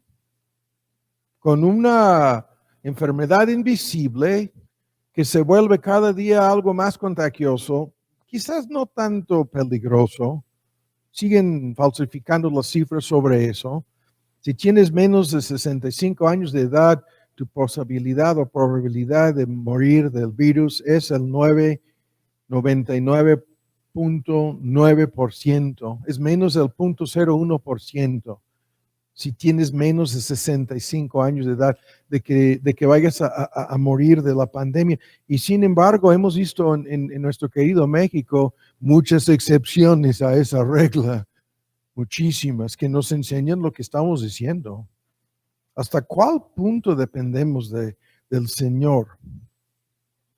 Y escuchen, al mismo tiempo, escuchen bien el argumento, estas cosas revelan todas las motivaciones equivocadas que vemos en tantas personas. Lo que quieren es que se acabe esto lo más rápido posible para que puedan volver a disfrutar su vida pecaminosa ya. De eso se trata. O ¿por qué quieres tú que esto se acabe entonces? ¿Tienes una motivación distinta? ¿Diferente? ¿De la gente en conversa? ¿Por qué quieres que se acabe la pandemia? Simplemente para que las cosas puedan regresar. Escuchen, hay un comentario desde el miércoles en Gringolandia. Escuchen lo que están diciendo en muchísimos comentaristas y expertos sobre la historia de la Unión Americana. Lo que están diciendo es esto, escuchen. La Unión Americana nunca volverá a ser lo que fue antes. Pero ven cómo lo están diciendo. Antes de 2016. Entre paréntesis, no, hay un movimiento que lo que quieren es borrar del mapa la época populista del presidente Trump para volver a las cosas que tenían antes, en donde nadie se oponía a lo que estaban haciendo, como lo hizo a lo largo de 4 años Trump, en donde nadie echó a perder todas sus guerras y sus conflictos y tantas cosas que no vamos a discutir el día de hoy. Y lo que piensan, no, el Partido Republicano volverá a ser el partido tradicional, conservador que habíamos conocido. Eso nunca va a volver a suceder jamás en la Unión Americana. Porque los 4 años del presidente que todavía ocupa la Casa Blanca revelaron corrupción, engaño, fraude, no voy a decir más. Desde la Corte Suprema hasta todo lo que es la burocracia y lo que se llama el Estado profundo, violando leyes, falsificando, fabricando, todo con el fin de acabar con una persona que vino a señalar todo lo que están haciendo mal y a oponerse a ese mal. Y ahora dicen, acabaremos con él y acabaremos con, si son 80 millones de votos, estamos hablando de personas mayores de edad, ¿acabarán con 80 millones de personas que lo han apoyado? ¿Cómo? ¿Volverán a lo que tenían antes? ¿Cómo? No, ya sucedió el parteaguas, ¿no? Un parteaguas que, y no habrá marcha para atrás. Y esto es el punto aquí. Las cosas en un sentido, en medio de lo que estamos viviendo en esta pandemia, hasta los mismos que lo están manipulando nos están diciendo no van a volver a ser como antes. No volveremos a la vida que conocíamos antes. Y la lista, no vamos a hacerla, ni vamos a repasar la lista. Desde el fenómeno de que cuántas personas ya van a estar trabajando en casa y ya no van a regresar a sus oficinas en las ciudades grandes del mundo. ¿Qué tipo de lío, colapso económico incluso, en relación con estos edificios, los que pagaban renta y la lista, ¿no? El dinero invertido en una ciudad como Nueva York, ya se llama la ciudad fantasma. Nadie quiere vivir en Nueva York. Ya no. Y no es simplemente por lo de la pandemia. Pero ¿cuál es el punto aquí? Es el mismo punto. Estos momentos revelan la verdad acerca de todo. Y lo que a Dios le interesa, sus propósitos. Y estos momentos de prueba, de dificultad, de lucha, toda la parte negativa de Eclesiastés 3, escuchan, es a través de estas cosas que Dios logra sus propósitos en nosotros. Así, hablando de los creyentes. Vean el texto aquí, el tiempo se nos está yendo. Tenemos que ver este texto antes de llegar a una conclusión preliminar el día de hoy. Primero de Pedro 5, ya lo tienen, el versículo 10. Primero de Pedro 5, el versículo 10. En el contexto, el famoso texto, humillaos bajo la poderosa mano de Dios para que Él os exalte, ensalce, la versión antigua, exalte, la versión moderna, cuando fuere tiempo, echando toda vuestra solicitud sobre Él. A este texto volveremos, pero vean el versículo 10. Termina su epístola sobre la vida cristiana y el sufrimiento en medio de la persecución. Ese es el gran tema de Primera de Pedro, diciendo que el Dios de toda gracia, que nos ha llamado a su gloria eterna, ahí está todo el argumento. Este es el Dios de gracia, la salvación por gracia, que nos ha llamado, el llamamiento eficaz, a entregarnos a Cristo, a arrepentirnos y creer tan solo en Él para garantizar el perdón, justificación y salvación eterna. El Dios que tiene el fin de glorificarnos en el cielo. La última petición en Juan 17 está aquí. Nos ha llamado a esa gloria eterna por medio de toda la obra salvadora de Cristo. Aquí encapsulado está nuestro tema. Después de que hayamos padecido, sufrido por un tiempo, que se traduce en la versión antigua como un poco de tiempo. Y nuestra vida, al encontrarse con la eternidad, ni son minutos. En contraste con la eternidad, ni son segundos, son milisegundos de tiempo. Nuestra estancia en la tierra, milisegundos, ¿no? Medios segundos, después de un poco de tiempo padecido. Y la lista, 4 palabras, la lista aquí también la conocemos. Él mismo os perfeccione. Él mismo, es Dios mismo el gran obrador, el gran actor.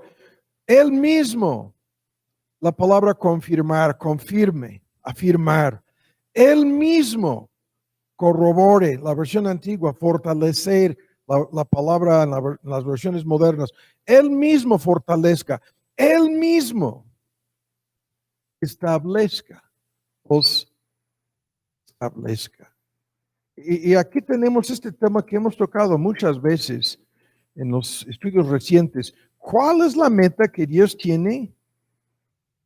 Esta, perfeccionar, confirmar, corroborar, establecer. Ahora rápido, hay un mini sermón en cada una de esas palabras. Vamos por partes aquí.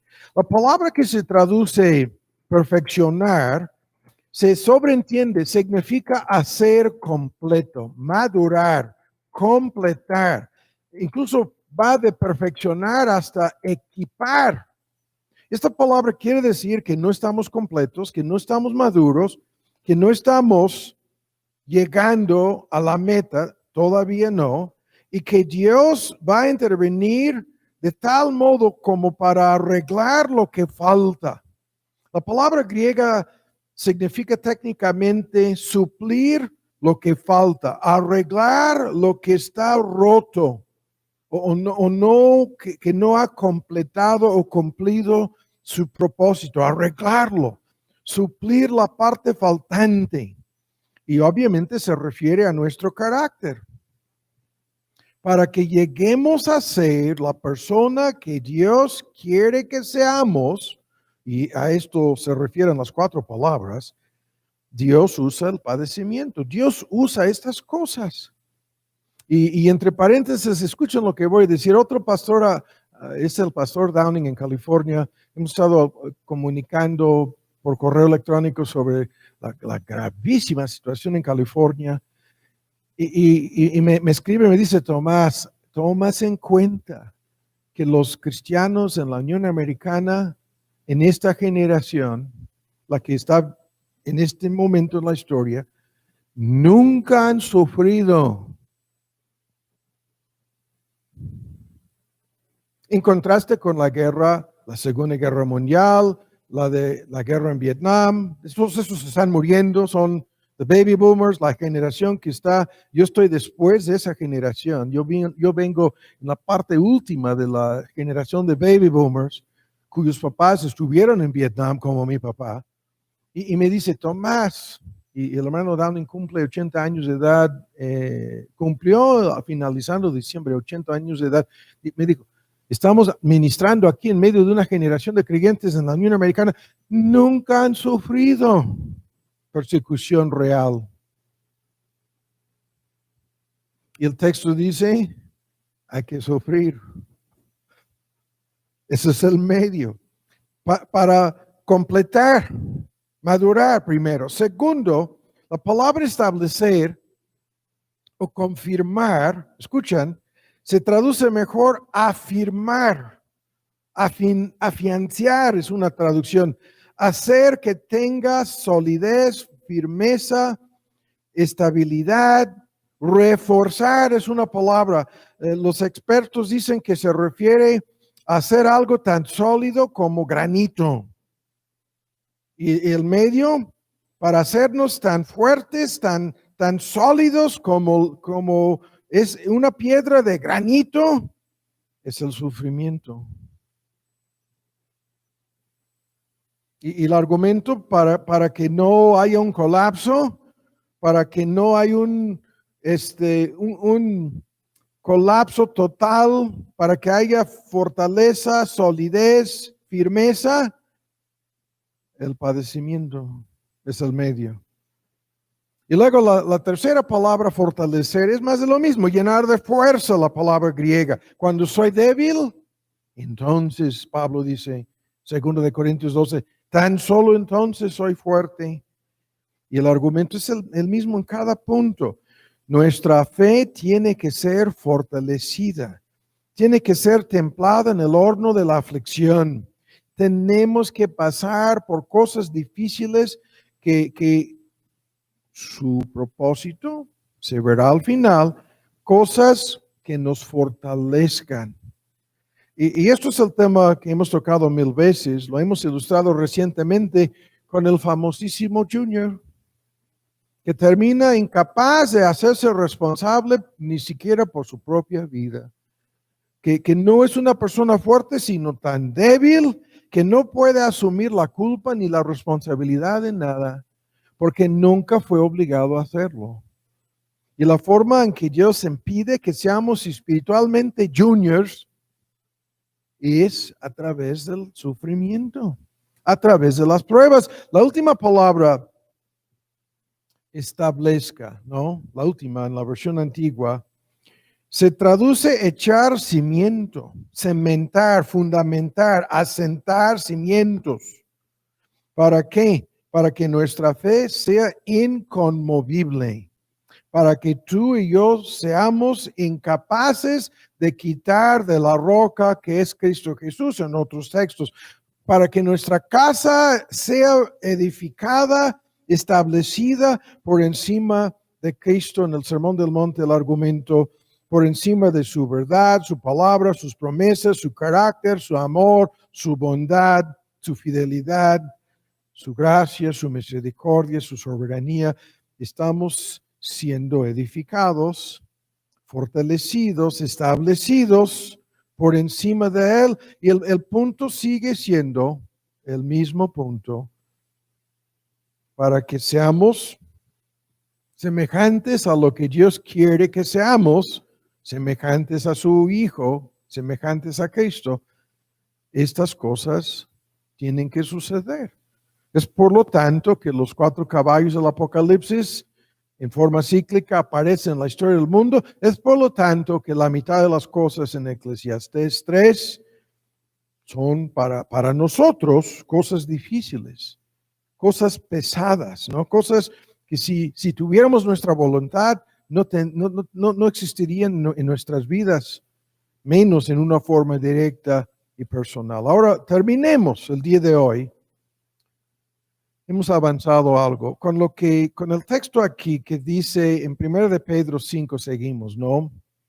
Estamos tratando de entender lo que Dios está haciendo. Estamos dando en un sentido la misma respuesta con cada uno de los argumentos. Pero vamos a terminar con una aplicación especial para concluir el día de hoy. En el versículo 6 de 1 de Pedro 5, seguimos, dice, humillaos bajo la poderosa mano de Dios. Ahora, ¿qué es esto? Esto es lo que hemos de hacer por medio de la fe. Si todo este asunto resulta ser una tremenda prueba de fe, ¿no? Y si Dios, ¿hasta cuál punto ha sido probada tu fe para completar, confirmar, fortalecer y establecer tu persona? ¿Hasta cuál punto? Y en el contexto aquí vamos a terminar con esto, explicando cómo hacer lo que el texto dice. Hemos de humillarnos bajo la poderosa mano de Dios, el Dios que en el versículo anterior resiste a los soberbios y da gracia tan solo a los humildes. Y luego dice, habiéndonos humillado, echando toda nuestra preocupación, ansiedad y solicitud sobre Él. Ahora, los puntos aquí son sencillos, pero nos sirven para concluir el día de hoy. Vamos por partes. ¿Cómo humillarnos bajo la poderosa mano de Dios? Esa es la pregunta que vamos a contestar en parte. El texto dice en la forma de un mandamiento, orden divina, que hemos de humillarnos frente a estas cosas que nos preocupan tanto, que nos inquietan tanto. Ahora, los puntos son sencillos. Primero, ¿cómo humillarnos? Aquí vamos a poner los puntos. Punto número 1. Esto significa, primero, simplemente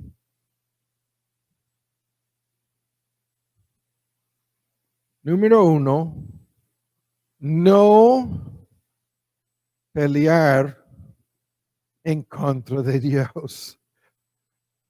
Cuando nos damos cuenta de que Dios nos está afligiendo, Dios nos está probando, Dios nos está incomodando, nos ha sacado de la zona de comodidad y nos encontramos en la zona de aflicción y pudiera ser gran peligro. No debemos pelear en su contra.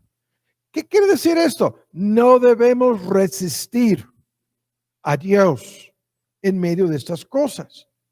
Y por naturaleza eso es lo que hacemos. Nuestra primera reacción es la que hemos estado señalando a lo largo del sermón. Hay que acabar con la pandemia, hay que acabar con el peligro, hay que acabar con la crisis económica, hay que acabar con el caos político en la Unión Americana, es lo que nosotros estamos pidiendo como gringos. Y esa no es la reacción correcta. Bajo cualquier prueba, nuestra primera reacción es cómo evadir, cómo escapar, cómo librar, cómo salir huyendo de esto. Y nosotros, en vez de hacer eso, tenemos que humillarnos. Ahora, entre paréntesis, hay algo aquí que no debemos perder de vista. No estamos diciendo que no podemos usar los medios legítimos para resolver los problemas de la vida. No estamos diciendo que debemos descuidar en nuestra responsabilidad humana los medios disponibles para resolver el problema. Por ejemplo, tengo síntomas de COVID, ¿qué debo hacer? Tomar los medicamentos que pudieran sanar la enfermedad. Eso no lo estamos descartando, pero lo que sabemos es que estos medios sin el médico divino de nada servirán. ¿No? Y lo voy a cambiar. En la Unión Americana vieron, la Corte Suprema nos falló, los gobernadores nos fallaron, las legisladoras estatales, el paquete legislativo, what is that, the legislatures? La legislatura estatal en cada uno de 5 estados no cumplieron con su deber. Y luego, punto por punto, y a la mera hora, el vicepresidente Mike Pence se convirtió en el peor cobarde de la historia americana. Así será recordado, porque nadie le estaba pidiendo anular ni cambiar nada, sino dar un plazo de 10 días para que los estados que enviaron 2 grupos de electores al Congreso pudieran resolver el dilema de cuál de estos 2 es el verdadero grupo de electores. Eso es lo que le estaban pidiendo. Y él anunció antes de que todo el lío comenzó el miércoles, no lo voy a hacer. ¿Cuál es mi punto? La gente usó todos los medios señalados antes de que como 100 o 200 personas, entre 1 millón, se volvieron locas. ¿Cuál es el punto? Es un ejemplo nada más de cómo no estamos descartando el uso de medios legítimos para resolver nuestros problemas. Y sin embargo, cuando estos medios no sirven, escuchen los textos. Las palabras de Elí, cuando Dios entregó a Samuel un mensaje de juicio en cuanto a su casa por los pecados de sus hijos, la respuesta de Elí, sus palabras, Jehová es. Esto es la mano de Jehová, esto es la mano poderosa de Dios. Haga lo que bien le parezca, haga conmigo lo que bien le pareciere. Esta es su respuesta en 1 de Samuel. Las palabras de Job, el gran ejemplo que estábamos señalando, Jehová dio, Jehová quitó. Sea bendito el nombre de Jehová. Esto es lo que significa no pelear. Las palabras del salmista, enmudecí, o sea, me vi obligado a cerrar mi boca, ni abrió su boca, no abrí mi boca. Esto es su expresión, porque tú lo hiciste. Tú lo hiciste. Entonces, en este sentido, no pelear en contra de Dios significa reconocer que lo que nos está pasando es su poderosa mano. Y el segundo punto, obviamente, es someternos. someternos, doblegarnos a Él, someternos a la prueba, someternos a la aflicción, someternos a las consecuencias de la prueba.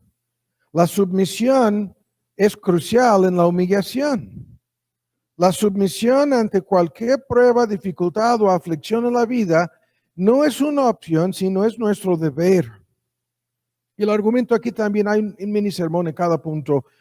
La submisión es la clave para que Dios vea nuestra humillación. Hay cantidad de ejemplos, no los vamos a ver. La falta de submisión tan solo empeorará las cosas, tan solo traerá más golpes, tan solo traerá más aflicciones. La submisión de aquí no es algo optativa, no es una posible, no, es nuestro deber. El salmista lo dice en una tremenda lista de ejemplos, pero hay una pregunta en el libro de Job, apunta en el versículo 4 del capítulo 9 de Job, y en esta pregunta encontramos el argumento. ¿Quién se endureció en contra de él y le fue bien? ¿Quién se endureció en contra de Dios y le fue bien? ¿Quién se negó a ceder? ¿Quién dijo, no me voy a doblegar? ¿Quién dijo, no me voy a someter? ¿Y le fue bien? ¿Le salió bien? No, tan solo se empeoraron las cosas. Tan solo los que dicen que no me voy a someter, tendrán que hacerlo. Tarde o temprano tendrán que doblegarse. Si es la mano poderosa de Dios, pueden no someterse y ganar, pueden pelear en su contra y salir ilesos, salir bien. No. Al no doblegarse, están pidiendo algo peor. Algo peor de lo que les ha sucedido. ¿No? Es lo que les va a pasar. Esto es lo que estamos viviendo en la pandemia. ¿Cuán increíble es esto de un promedio ya a lo largo de una semana de casi 1,000 muertos, un poco más de 1,000 muertos diarios? ¿Cuántas de estas personas se doblegaron a la mera hora? No sabemos, ni podemos saber hasta el día de juicio. Lo que sabemos es que algo peor llegó. Lo sabemos. Peor para ellos si fueron de esta tierra en su incredulidad, no arrepentidos, no sumisos a su Creador, si salieron en enemistad contra Dios. Y créanme, hay gente ahí ahí, salvo los entubados, están blasfemando a Dios. Están gritando en su contra. Increíble, ¿no? La obstinación y la rebeldía jamás pueden ganar contra la mano poderosa de Dios. Lo que tenemos que hacer es humillarnos, no pelear. Y tercero, reconocer que en verdad merecemos peores cosas. Es la misericordia de Jehová. Por eso que no hemos sido consumidos. Lamentaciones 3. Sus misericordias son nuevas cada mañana. Esto es cada día al despertarte, ¿no? Las misericordias son renovadas. La muerte, que es un tipo, es como simbólicamente morir y ser resucitados en la mañana. No vamos a discutir los detalles aquí. Y estas misericordias que son nuevas cada mañana, es por la pura misericordia que no hayamos fallecido en la noche. Y al reconocer, conozco, Jehová, que tus juicios son justicia y que conforme a tu fidelidad me afligiste. Salmo 119, 75. Conforme a tu fidelidad y tu justicia me has afligido, lo reconozco, lo conozco, ¿no? Y los textos son interminables que hablan así. No nos has castigado de acuerdo con nuestras iniquidades. Esdras 9, versículo 13. No. Nuestras iniquidades merecen la perdición eterna y nos has disciplinado, nos has corregido menos de lo que nuestros pecados merecen. Nuestros pecados merecen el castigo eterno del infierno. Nunca será así con ningún creyente, porque Cristo en su cruz llevó ese castigo. En lugar de cada creyente, fue afligido y castigado en una forma incomprensible para nosotros. Todo lo que hubiéramos y deberíamos haber sufrido, tú y yo, lo sufrió en nuestro lugar. Y hay que reconocerlo. Y créanme, ¿no? A la luz de la eternidad, llegaremos a la eternidad ni acordándonos de ninguna enfermedad, viendo lo que debería de habernos sucedido y entendiendo la misericordia de Dios para con nosotros. Estamos explicando en parte, y hay que terminar, cómo humillarnos. El próximo punto es no tratar de justificarnos, vean el argumento, no tratar de vindicar o justificarnos ante los ojos de los demás. Esto es increíble, ¿no? Es algo, lo hemos vivido, a lo mejor algunos de ustedes no se han percatado.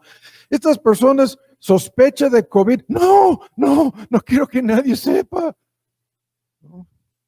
O se enfermaron de COVID y luego guardaron silencio. Llegan y nos dicen, pudiera haber sido, quién sabe. Y no quieren que nadie sepa que se enfermaron. Hay que entenderlo de alguna manera con o sin síntomas. Incluso la vacuna misma es un contagio a propósito. No vamos a discutir los argumentos médicos aquí, en donde están insertando la respuesta genética en RNA, en RNA, en donde lo que tu sistema inmunológico debería haber producido, te lo están insertando anticipadamente, enfermándote en una forma, o sea, provocando la reacción inmunológica y dando la receta ya servida, sin discutir los detalles. Y todos nos vamos a enfermar del COVID en algún sentido. ¿Por qué a algunos les da vergüenza? ¿Por qué? Increíble, ¿no? Porque se quieren justificar y vindicar ante los ojos de los demás. Increíblemente. Y esto demuestra que no hay nada de humillación en estas personas. Les importa más lo que pudieran decir o pensar los demás. No están humillándose bajo la aflicción. Están tratando de proteger en algún sentido su imagen. Y es increíble la prensa en este país. Lo vivimos ya con los políticos en Gringolandia. Por fin este gobernador salió contagiado. Y todo el mundo ahí a carcajadas. Casi celebrándolo. Qué tonto. Y los demás tratando de proteger su imagen. Ahora hay que terminar. Este tema lo tenemos que dejar, pero hay mucho más aquí. Para concluir, escuchen bien. Humillarnos positivamente, ¿no? Número 5. Humillarnos, ¿qué significa? Rápido, lo voy a resumir en 3 puntos. Primero, examinarnos a nosotros mismos honestamente en la presencia de Dios. Segundo de Corintios 13, ¿no? Examinaos y probaos. Hay 2 palabras griegas. Una parte del examen es intelectual y mental, y la otra parte del examen es en la práctica. Es un examen escrito y un examen de si puedes poner en práctica lo que sabes. Es 13:5. Examinaos y probaos. En relación con nuestra profesión de fe, el argumento en 2 de Corintios 13, pero esto va más allá de simplemente examinar nuestra profesión de fe. Lo que importa aquí es que veamos en nosotros mismos lo que Dios ve en nosotros mismos. Eso es lo que decíamos, empezábamos el estudio con esto. Estas cosas nos ponen frente al espejo de la palabra de Dios, frente al espejo en donde Dios nos está obligando a vernos, a mirarnos. Este es el argumento en Santiago. Es lo que pasa en teoría en cada en cada culto, en cada predicación, en cada enseñanza, el que se consideró a sí mismo frente al espejo. Santiago 1:23, ¿no? Considerando su semblanza, su aspecto físico, externo, natural, pero luego se fue olvidándose de lo que vio, de lo que era su imagen en el reflejo del espejo. Este es el argumento. Examinarnos honestamente, tratando de vernos tal como Dios nos ve, comparándonos, ¿no?, con su palabra en principio. Ahora, segundo, esto significa, escuchen bien, oponernos a nuestra soberbia. Esto es el argumento, tanto en Santiago como aquí mismo. Antes de humillarse, el versículo anterior es: Dios resiste a los soberbios y da gracia tan solo a los humildes. Por lo tanto, hay que revestirnos de humildad. Revestirnos, ¿no?, de esta humildad. Y aquí hay mucho, lo tenemos que dejar. En síntesis, esto quiere decir oponernos al gran obstáculo de la gracia de Dios en nuestras vidas, es a saber, oponernos a nuestra soberbia. Dios no nos puede conceder ninguna bendición real, ninguna bendición espiritual con un corazón lleno de soberbia. La persona soberbia está obstaculizando en todos sus sentidos la gracia de Dios en su vida. Y en este sentido, tenemos que matar, mortificar esa soberbia. Y la fórmula aquí que voy a dar para que esto sea fácil de entender es lo siguiente. Escuchen y vamos a concluir. Por un lado, hay que reconocer al humillarnos y oponernos a nuestra soberbia, pelear en contra de nuestra falsa imagen, la que quisiéramos creer y aceptar como la realidad, que no lo es.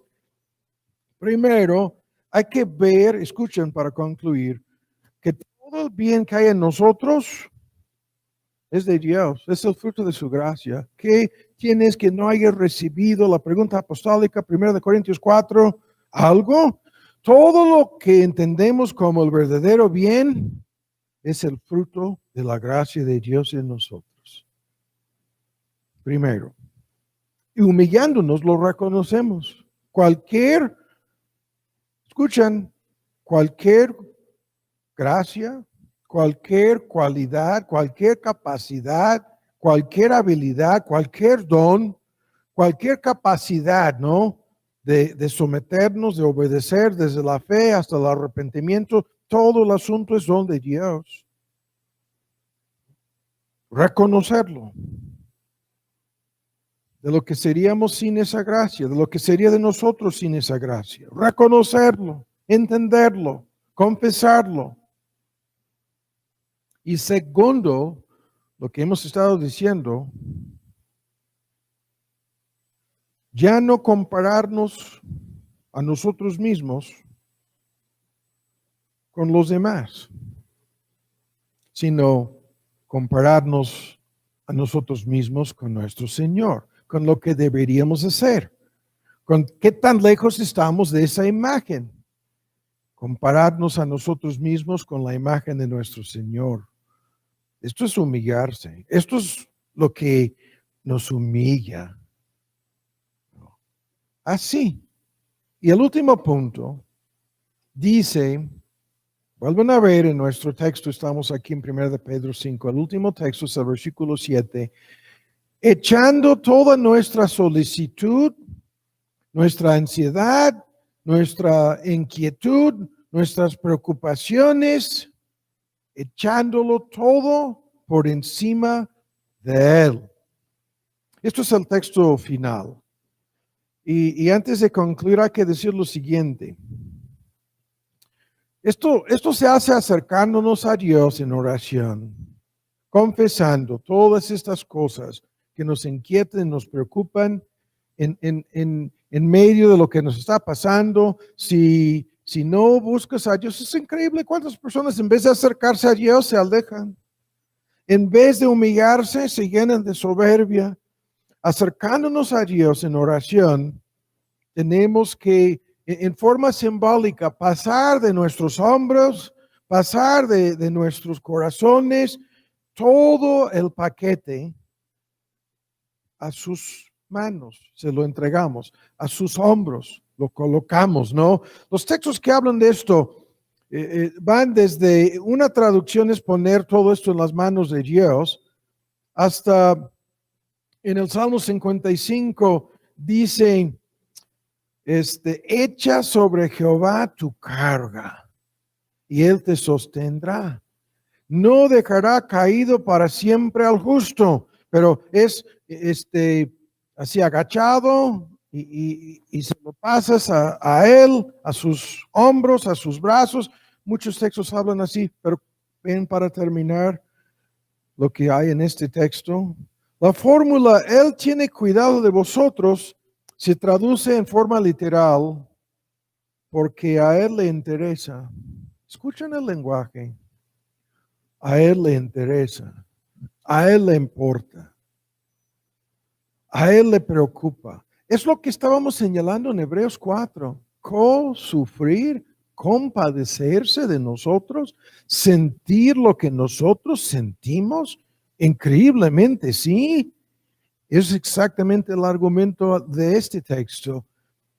A este mismo Dios que nos está afligiendo, a este mismo Dios que nos está humillando, a Él le interesa. A Él le importa, muchísimo le importa. Le interesa sobremanera, le interesa lo que sucede a nosotros aquí en el tiempo. Le sucede muchísimo. Y esto lo que va a producir en nosotros es adoración, alabanza, acciones de gracias, ¿no? Es cuando alguien te quiere ayudar y te abraza y luego miras a sus ojos y te das cuenta de que está derramando lágrimas esa persona. Y al abrazarte no te quiere soltar, no te quiere dejar. Y tú ya no puedes hacer más que sentir su preocupación, su interés, su compasión. Y en un momento dado, si es una situación en donde de padres e hijos y los padres dicen al hijo o a sus hijos, yo quisiera sufrirlo en tu lugar, hijo. Yo quisiera, si fuera posible, tomar el puesto que tú ocupas en esto y sufrir si es una enfermedad. Yo acepto enfermarme con la enfermedad que tú tienes para que tú puedas aliviarte, hijo, hija mía. Te amo tanto, ¿no? Y el texto dice, esto es más que eso. ¿No? Más que eso. Le importa tanto. El mismo que te está humillando y enviando la prueba y la dificultad, te ama tanto que está sufriendo contigo, que está llorando contigo, que siente lo que tú sientes en su gran amor.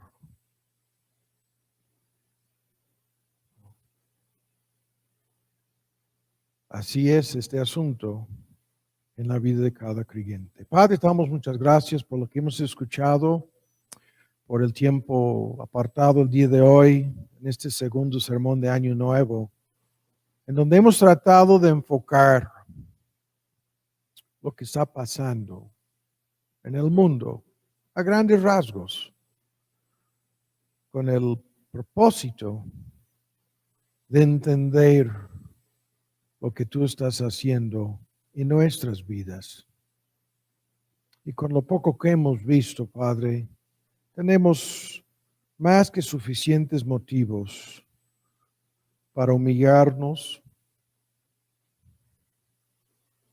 para darte las gracias por lo que estás haciendo, tu interés, tu cuidado y tu amor, tu preocupación por nosotros es tanto que has enviado al mundo una pandemia y a nuestro querido México nos has envuelto en esta tremenda crisis, buscando nuestro bienestar, buscando en la vida de cada creyente nuestro crecimiento y madurez, buscando solidez, firmeza, fortaleciéndonos, obligándonos a crecer y a depender de ti. Y terminamos este sermón, Padre Celestial, echando sobre ti toda nuestra solicitud.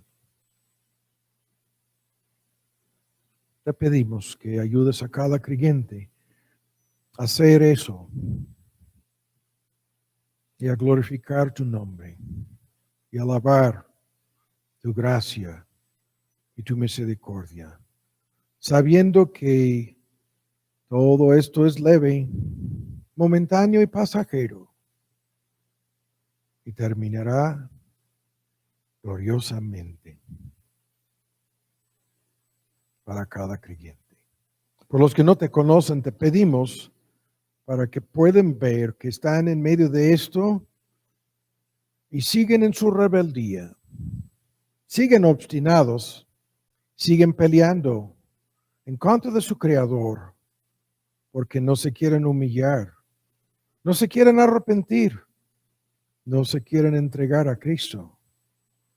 Y que si siguen así, están garantizando algo incalculablemente peor que esta pandemia. Están garantizando la tragedia y la pérdida de sus almas para siempre. Por esas personas te pedimos para que se arrepientan por tu gracia y se entregan a Cristo. En su nombre te lo estamos pidiendo. Amén. Muy bien.